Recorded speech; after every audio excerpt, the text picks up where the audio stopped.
y a des gens qui vous détestent, et vous ne savez pas pourquoi. Vous ne leur avez rien fait. Vous ne leur avez jamais causé de tort. Vous les connaissez à peine.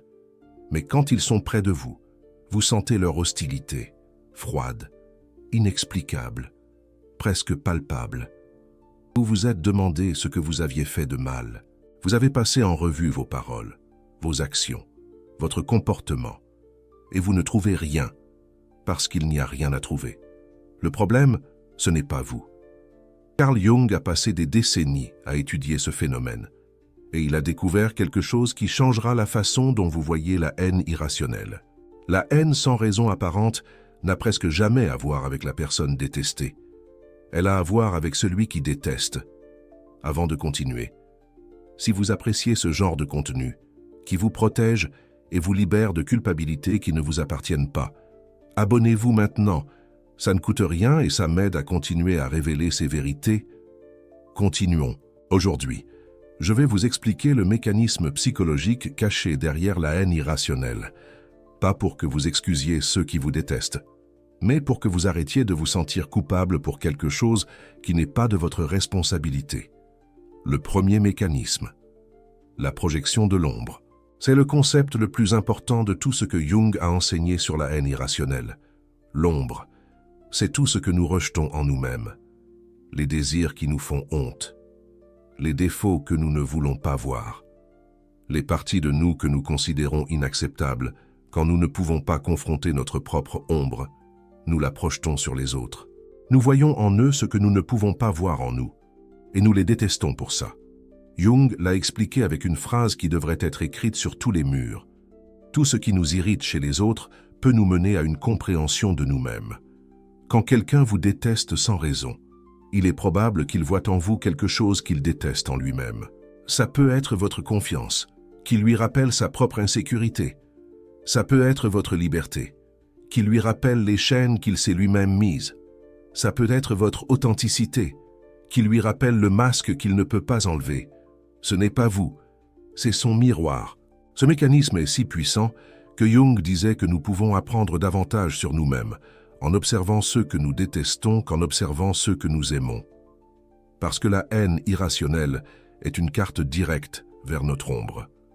La personne qui vous déteste sans raison est, sans le savoir, en train de vous montrer exactement quelle partie d'elle-même elle ne peut pas tolérer. Vous êtes la toile sur laquelle elle projette son propre film interne. Et cette projection dit tout sur elle, et presque rien sur vous. Jung a travaillé avec un patient qui ressentait une haine intense envers un collègue de travail. Ce collègue ne lui avait rien fait. Ils étaient cordiaux. Ils interagissaient à peine.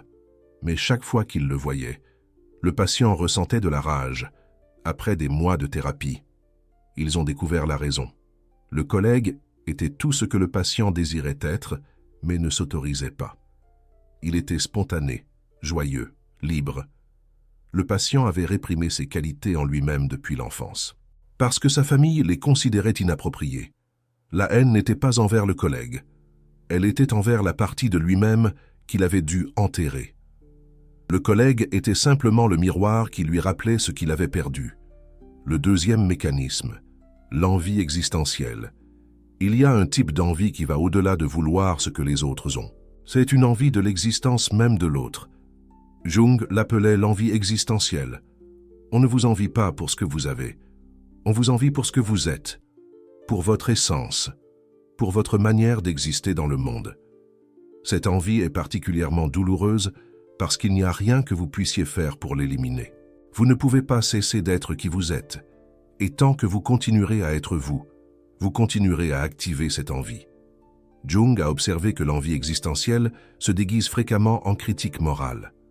La personne envieuse trouve des raisons pour justifier sa haine. C'est qu'elle est très prétentieuse. C'est qu'il est très superficiel. C'est que je n'aime pas sa manière d'être. Mais en dessous de ces justifications, ce qu'il y a réellement, c'est ça. Ton existence me rappelle ce que je pourrais être et que je ne suis pas. Et ça, c'est insupportable. Une patiente de Jung était une femme qui avait été l'objet de haine irrationnelle toute sa vie. Ses camarades d'école l'excluaient sans raison. Ses collègues de travail la critiquaient constamment. Même certaines amies finissaient par s'éloigner avec hostilité. Elle se demandait ce qu'elle avait de mauvais. Jung l'a aidée à voir la vérité. Elle n'avait rien de mauvais. Elle avait quelque chose de très bien, une authenticité naturelle, une capacité d'être elle-même sans effort. Et ça activait l'envie de ceux qui ne pouvaient pas faire de même. Le troisième mécanisme, la menace à l'identité. Certaines personnes construisent leur identité sur des bases fragiles. Leur sens d'elles-mêmes dépend de se sentir supérieures dans certains aspects, plus intelligentes, plus réussies, plus attirantes, plus morales. Quand apparaît quelqu'un qui, simplement en étant qui il est, remet en question cette supériorité, une menace existentielle s'active. Et la réponse à cette menace, c'est la haine. Jung appelait ça la blessure narcissique. Quand le narcissisme de quelqu'un est menacé, la réponse est la rage. Et cette rage se dirige vers celui qui représente la menace. Vous n'avez pas à faire quoi que ce soit pour menacer quelqu'un. Votre simple existence peut être suffisante. Si vous êtes naturellement bon dans quelque chose dans lequel ils basent leur identité, votre présence est une menace constante. Jung a documenté le cas d'un homme qui était détesté par son frère aîné. Le frère aîné avait construit toute son identité sur le fait d'être l'intelligent de la famille, quand le plus jeune a démontré être tout aussi brillant, sans aucun effort pour rivaliser. La haine a commencé.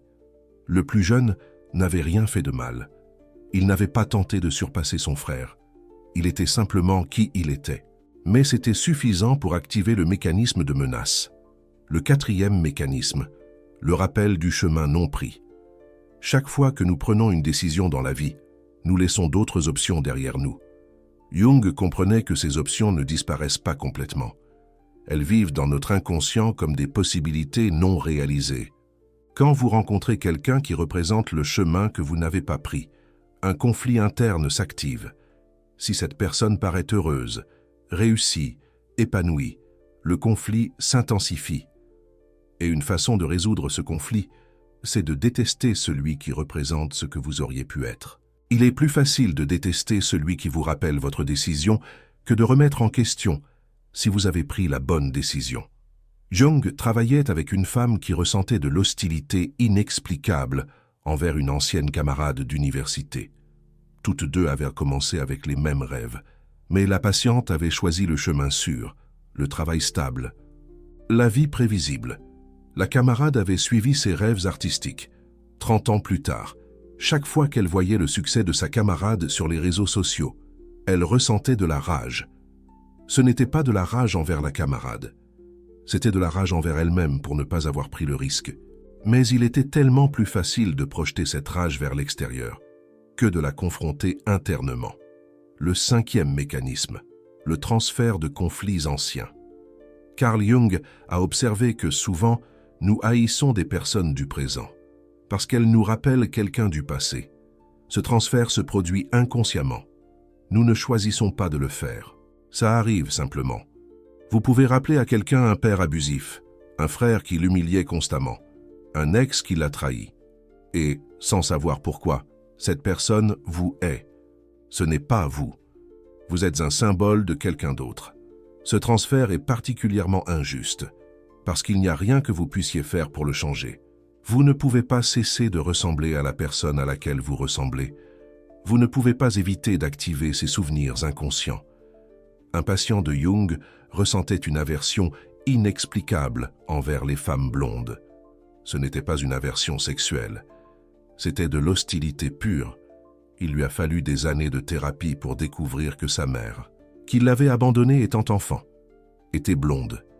Chaque femme blonde qu'il rencontrait activait la douleur de l'abandon. Et cette douleur se manifestait comme de la haine. Les femmes qu'il haïssait ne lui avaient rien fait. Elles avaient simplement les cheveux de la mauvaise couleur. Le sixième mécanisme, le ressentiment envers la lumière. C'est peut-être le mécanisme le plus profond et le plus difficile à accepter. Certaines personnes sont tellement identifiées à leur propre souffrance, à leur propre obscurité, que la lumière des autres devient insurmontable. Jung a observé qu'il y a des personnes qui ont construit toute leur identité autour du fait d'être des victimes, de souffrir, d'être brisées. Quand apparaît quelqu'un qui, malgré des difficultés similaires, à trouver la paix, la joie, l'épanouissement. Cela représente une menace pour tout leur récit. Si tu as pu guérir, cela signifie que moi aussi je pourrais. Et si je le pourrais, mais que je ne le fais pas, alors ma souffrance est, en partie, un choix. Cette réalisation est trop douloureuse. Il est plus facile de haïr celui qui représente la possibilité de guérison. Jung appelait cela l'attachement à la souffrance. Certaines personnes préfèrent la douleur connue à l'incertitude de la guérison. Et elles haïssent ceux qui leur rappellent qu'une autre option est possible, maintenant. Il y a quelque chose de crucial que Jung enseignait à propos de tout cela. Le fait que vous compreniez pourquoi on vous hait ne signifie pas que vous devez tolérer les mauvais traitements. Comprendre n'est pas la même chose que justifier. Vous pouvez comprendre le mécanisme et tout de même vous protéger de ses effets. La compréhension vous donne du pouvoir. Elle vous libère de la culpabilité. Elle vous permet de voir clairement que la haine irrationnelle est un problème de celui qui hait, pas de celui qui est haï. Abonné actuel, 500. Objectif, 1000. Si ce contenu vous libère de culpabilité qui ne vous appartiennent pas, abonnez-vous maintenant. Votre soutien permet à ces vérités d'atteindre plus de personnes qui en ont besoin. Maintenant, je vais vous partager ce que Jung enseignait sur comment vous protéger de la haine irrationnelle. Première stratégie, la non-absorption. La première étape est de cesser d'absorber la haine comme si elle était la vôtre. Quand quelqu'un vous hait sans raison, votre tendance naturelle est de vous demander ce que vous avez mal fait. C'est de chercher la cause en vous. Jung enseignait que cette question est une erreur. La question correcte n'est pas « qu'ai-je fait ?» mais « que se passe-t-il chez cette personne qui l'a fait me haïr ?» Ce changement de perspective est libérateur. Il vous sort du centre du problème. Il vous permet de voir la haine pour ce qu'elle est, le problème d'un autre projeté sur vous. Entraînez-vous à vous dire cela chaque fois que vous ressentez la haine irrationnelle de quelqu'un. Ceci n'est pas à moi, c'est à eux. Deuxième stratégie, la compassion informée. Jung ne suggérait pas de haïr ceux qui vous haïssent. Il comprenait que la haine irrationnelle est, en réalité, de la souffrance projetée. Celui qui vous hait souffre. Son ombre le tourmente. Son envie le consume. Son identité fragile le fait vivre dans une menace constante. La compassion informée signifie comprendre la souffrance derrière la haine, sans vous laisser endommager par elle. C'est de la compassion avec des limites, de la compassion sans sacrifice. Vous pouvez ressentir de la compassion pour quelqu'un et tout de même vous éloigner de lui. Vous pouvez comprendre sa douleur et tout de même vous protéger de sa toxicité. Troisième stratégie, le renforcement du soi. Jung croyait que la meilleure défense contre toute forme d'attaque psychologique est un soi fort. Quand vous savez qui vous êtes, quand votre identité ne dépend pas de l'approbation externe, la haine des autres perd son pouvoir. La haine irrationnelle ne vous endommage que si vous l'intériorisez, si vous commencez à croire qu'il y a quelque chose de mal en vous, si vous laissez sa perception distorsionnée devenir votre réalité. Un soi fort dit « Je sais qui je suis, je sais ce que je vaux ». Votre haine en dit plus sur vous que sur moi. Ce renforcement ne se produit pas du jour au lendemain. C'est un travail continu, se connaître, s'accepter, intégrer votre propre ombre, pour que personne ne puisse l'utiliser contre vous. Quatrième stratégie, la sélection consciente des relations. Vous n'avez aucune obligation de maintenir des relations avec des personnes qui vous haïssent. Jung était très clair là-dessus. La santé psychologique requiert de s'entourer de personnes qui vous voient clairement, pas de ceux qui vous voient à travers le filtre distorsionné de leur propre ombre. Si quelqu'un vous hait sans raison, vous avez la permission de vous éloigner. Vous n'avez pas besoin de son approbation. Vous n'avez pas besoin qu'il vous comprenne. Vous n'avez pas besoin d'arranger quelque chose qui n'est pas cassé. La distance est une protection. Et la protection n'est pas de la lâcheté, c'est de la sagesse. Cinquième stratégie, l'intégration de votre propre ombre. C'est le travail le plus profond. Jung enseignait que quand vous intégrez votre propre ombre, quand vous acceptez toutes les parties de vous-même, les projections des autres perdent leur pouvoir sur vous. Si quelqu'un vous accuse de quelque chose que vous reconnaissez et acceptez en vous-même, l'accusation n'a nulle part où atterrir. Elle ne vous déstabilise pas. Elle ne vous fait pas douter de vous. Par exemple, si quelqu'un vous critique pour être ambitieux et que vous avez intégré votre ambition, la reconnaissant comme une partie de vous sans honte, la critique ne vous affecte pas. Vous répondez simplement « oui, je suis ambitieux » et l'attaque perd son pouvoir. Le travail d'ombre vous rend invulnérable aux projections, parce qu'il n'y a rien de caché que les autres puissent signaler pour vous faire sentir mal. Maintenant, je veux vous parler de quelque chose que Jung considérait comme fondamental. La haine irrationnelle que vous recevez peut-être, même si cela fait mal à entendre, un signe que vous faites quelque chose de bien. Jung a observé que les personnes qui vivent authentiquement, qui suivent leur chemin, qui ne se conforment pas aux attentes des autres, ont tendance à activer plus de haine irrationnelle. Pourquoi? Parce que leur authenticité est un miroir pour ceux qui ne peuvent pas être authentiques. Leur liberté est un rappel pour ceux qui vivent enchaînés. Leur lumière est insupportable pour ceux qui choisissent de rester dans l'obscurité. Je ne dis pas cela pour que vous cherchiez la haine. Je dis cela pour que vous compreniez que la haine irrationnelle ne signifie pas que vous faites quelque chose de mal. Parfois, cela signifie exactement le contraire. Jung disait que si vous n'avez pas d'ennemis, peut-être que vous n'êtes pas suffisamment fidèle à vous-même. Avant de terminer, je veux que vous compreniez quelque chose d'important. La haine irrationnelle en dit tout sur celui qui est, et presque rien sur celui qui est haï. Quand quelqu'un vous hait sans raison, il parle en réalité de ses propres peurs, de ses insécurités profondes, de ses conflits internes. Il ne parle pas de vous. Se libérer de la nécessité de comprendre pourquoi l'on vous hait, c'est se libérer d'un fardeau qui n'a jamais été le vôtre. Imaginez Jean-Paul Sartre expliquant l'absurdité de chercher un sens à la méchanceté gratuite. Carl Jung a consacré sa vie à illuminer les recoins les plus sombres de l'âme humaine. Pas pour que vous jugiez ceux qui projettent leur ombre sur vous, mais pour que vous vous libériez de la culpabilité, d'être le réceptacle de cette projection. C'est comme visiter la cathédrale de Chartres et soudain, apercevoir des graffitis sur les vitraux. La beauté demeure, mais l'acte de vandalisme révèle quelque chose sur l'auteur, pas sur la cathédrale elle-même. Si ce contenu vous a libéré d'une culpabilité qui ne vous appartenait pas, considérez soutenir la chaîne avec un super thanks, le petit cœur doré qui apparaît en bas. Ce type de contenu aide des milliers de personnes à arrêter de se sentir coupables pour la haine qu'elles reçoivent.